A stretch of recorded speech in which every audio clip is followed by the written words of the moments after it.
Hello, my name is Jamison Keeley, and today I will be discussing Cynthia Cooper as part of my ethical case dealing with whistleblowers. I actually listened to Cynthia Cooper speak when she came here to SUU a few years ago. I look up to her as a role model. I definitely see her as not necessarily a whistleblower, just because sometimes that word can have negative connotations, even though I don't think that's the way it should be. But I think of her as morally courageous. That's how I would classify, her actions at WorldCom and just her career in general. But as far as Cynthia Cooper and her team goes, I want to look at, what guidance, what standards did she look to when she was going through that process of investigating, uncovering fraud, arguing, against Scott Sullivan, up against the audit committee. I want to know what standards was she looking to? What was she looking to? Just because internally within the company, obviously you got the CEO and CFO ultimately involved in the fraud.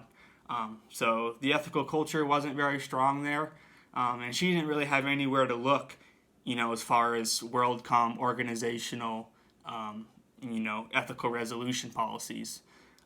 So the IMA, external body outside the company, ends up being, great as far as guidance, somewhere to look, as far as what you should be doing. As far as ethical resolution, according to the IMA, they do recommend seeking out an attorney and possibly an ethics counselor. Those are, kind of their second and third points. Cynthia Cooper didn't do either of those. I don't really see a problem with that. If you're in Betty Vinson's shoes, if you're the one that, got pressured by upper management to, commit crimes, then maybe those actions of getting a counselor and getting an attorney might be better for you. But as far as Cynthia Cooper, she was in the right. She was confident. She knew what she was doing. It was more, who do I report the fraud to? Who do I withhold that we're investigating the fraud from? Who's involved and who's going to help me as far as, serving justice. And that's where she looked to the IMA, and that's where she succeeded. At first she was communicating with Scott Sullivan. Obviously that was early. She wasn't necessarily confident that he was involved. So she, that's her boss. She has to be talking to him to a certain degree.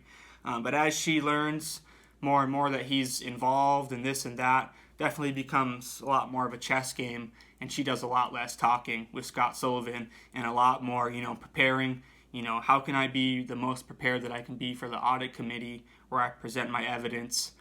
Because once you get the audit committee, once you get the board of directors or even the public, on your side, because obviously, you've made such a good argument and the facts are so clearly in your favor, that you can get those parties behind you. At that point, it becomes a lot easier for you to succeed as far as solving this ethical dilemma, resolving it. But as far as Cynthia Cooper as a person, she's described as pretty quiet. If you read through the article, probably the first 25% of it is a lot of it's about her and her background. Where she learned accounting, how long she's been at the company. But it's kind of funny, actually, her company took a personality test. Sometimes you take them in school just for fun as well, just to kind of, see where you lie. When she took the personality test, she ended up, quiet leader, introvert, things of that sort, determination, dedication. She's got a lot of those real finite, great qualities, but also the kind of qualities that take you away from people. You're real determined. You're a real hard worker. You might not necessarily socialize. You might not be the most talkative person. But as far as her, leadership style helping her, it helps her buy time. She's got really good composure. When she's in meetings with Scott Sullivan, obviously, as she learns he's, more and more guilty, those become harder and harder meetings. But she just keeps her composure. She's so steady. And then also just picking her battles. It's like, obviously, your boss is kind of guilty. He knows you're sort of investigating him. There's a little bit of, give and take. But you just kind of avoid each other. You pick your battles, and you go against the people that really matter. But that's everything. Thank you for your time. See you.